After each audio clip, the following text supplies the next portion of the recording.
La seguridad clínica es la base de toda práctica en salud.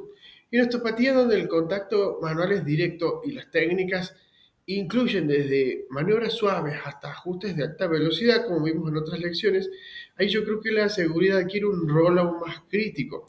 Un gesto mal indicado puede no solo no ayudar, sino agravar la condición del paciente. Por ello, antes de aplicar cualquier técnica, sea de trust y no trust, el osteópata debe ser capaz de reconocer sobre todo las situaciones en las que está indicado intervenir. Digamos, eh, aquellas en las que se debe abstener por completo, contra indicaciones absolutas, y en las que puede actuar con cautela y adaptando la técnica.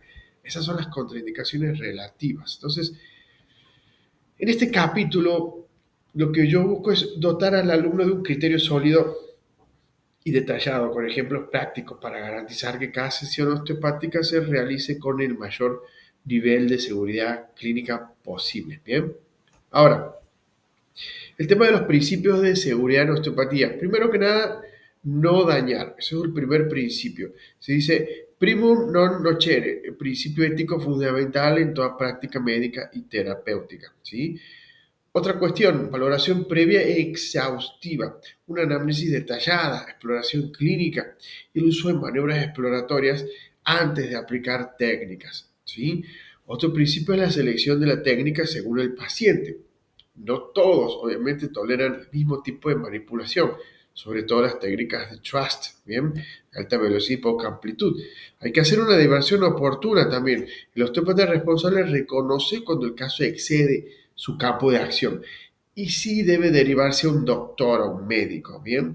El consentimiento informado es importantísimo, hay que explicar los riesgos y beneficios de cada intervención. En cuanto a las contraindicaciones, como bien mencionado, tenemos las absolutas. Estas son, digamos, aquellas situaciones donde bajo ninguna circunstancia se debe hacer una técnica de trust o manipulación osteopática, porque el riesgo supera cualquier posible beneficio. Así de simple.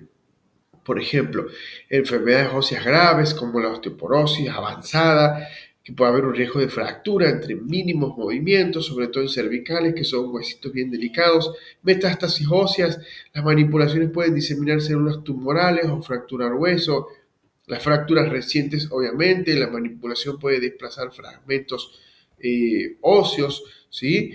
Eh, en patologías neurológicas y vasculares severas también, la compresión medular confirmada, ¿no? Una hernia masiva o tumor, el síndrome de cauda equina, que también se le dice, ¿no? Es una urgencia médica, pero no manipulable, también tenerlo en cuenta.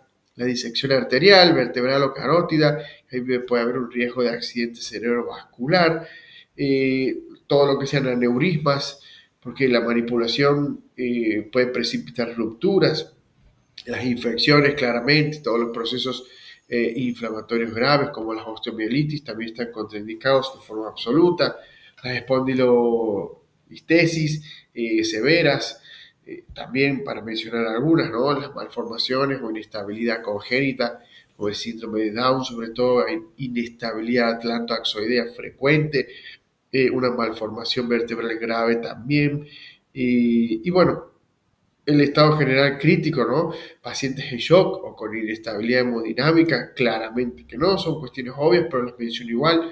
Postquirúrgicos inmediatos, sobre todo sin autorización médica, es una contraindicación totalmente absoluta.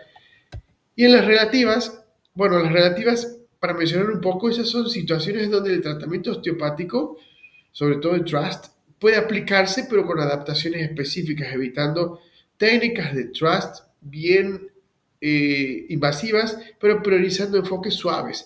El embarazo, ¿no? Evitar técnicas de alta velocidad en pelvis y columna lumbar, claramente. Preferir técnicas suaves, liberaciones miofaciales y sobre todo respiratorias. Otra contraindicación relativa a la osteopenia o la osteoporosis leve, hay que evitar técnicas de trust, pero aplicar técnicas de resistencia muscular o no trust. Bien, en las hernias discales no complicadas, no realizar trust directo sobre la zona afectada, obviamente, porque puede aumentar la protusión, y trabajar tejidos blandos, ¿no? Cadenas musculares y y sobre todo la descompresión suave. Claramente en la edad avanzada, ¿no? Los tejidos son un poco más frágiles, sobre todo a nivel óseo. Hay ajustes que deben ser un poquito adaptados y con menor intensidad, claramente en pacientes de edad avanzada. En los niños, el sistema musculoesquelético está en desarrollo. Solo técnicas muy suaves en ellos y adaptadas a pediatría, básicamente, ¿no? El dolor agudo intenso también es relativo. Manipular en una fase aguda puede aumentar un poco la irritación. Se prefieren técnicas indirectas y analgésicas. El low trust está indicado en estos casos, como mencioné. Patologías reumáticas, la artritis reumatoidea, hay que evitar manipular en la fase inflamatoria o en las fases de crisis. En las fases de remisión se puede trabajar con cautela, ¿sí? Y bueno, el tema señales de alerta, las red flags o banderas rojas, obviamente antes de aplicar cualquier técnica, el osteopata debe identificar síntomas que sugieren una condición médica grave, ¿sí? Claramente, estos son signos que obligan a derivar inmediatamente, por ejemplo, fiebre, pérdida de peso inexplicada, el dolor nocturno persistente, ¿bien? El déficit neurológico progresivo, debilidad, pérdida de control de esfínter, sobre todo también historia de cáncer o procesos tumorales o neoplásicos, traumatismos severos recientes, dolor que no mejora con el reposo, ¿sí? Y obviamente tener una seguridad específica desde mi punto de vista, obviamente por regiones, hay que ser ordenado, cervical, mayor riesgo vascular por las arterias vertebrales y las contraindicaciones absolutas, disección arterial, inestabilidad atlantoaxoidea, contraindicaciones relativas en esta zona, mareo, vértigo, hipertensión no controlada, respecto de la columna lumbar, en cuanto a contraindicaciones absolutas, síndrome de Caudequina, las fracturas, y en esta zona las relativas, hernias discales no complicadas, espondilolistesis leve, ¿sí? En cuanto a miembros superiores, las contraindicaciones absolutas, obviamente las fracturas, las infecciones, y en cuanto a las contraindicaciones relativas, las tendinopatías agudas, las capsulitis. Ahora, en los miembros inferiores, las absolutas son las fracturas recientes, las trombosis, sobre todo las trombosis venosas profundas, y las relativas esguinces de tobillo agudos, artrosis avanzada también. Ahora, en cuanto a las estrategias de seguridad clínica, obviamente una historia clínica exhaustiva, ¿no? No aplicar técnicas sin conocer los antecedentes, eso no hay que hacer claramente. Hay que hacer una exploración física completa, localizar la disfunción y descartar algún tipo de patología, digamos, grave. Y hay que iniciar con técnicas suaves de no trust. Evaluar la respuesta del paciente antes de intensificar. Esto es muy obvio, pero hay que explicarlo igual. Y hay que hacer comunicación constante, preguntar sensaciones durante y después de la técnica, la reevaluación continua. Si aparece dolor agudo o síntoma nuevo, hay que detenerse, ¿sí?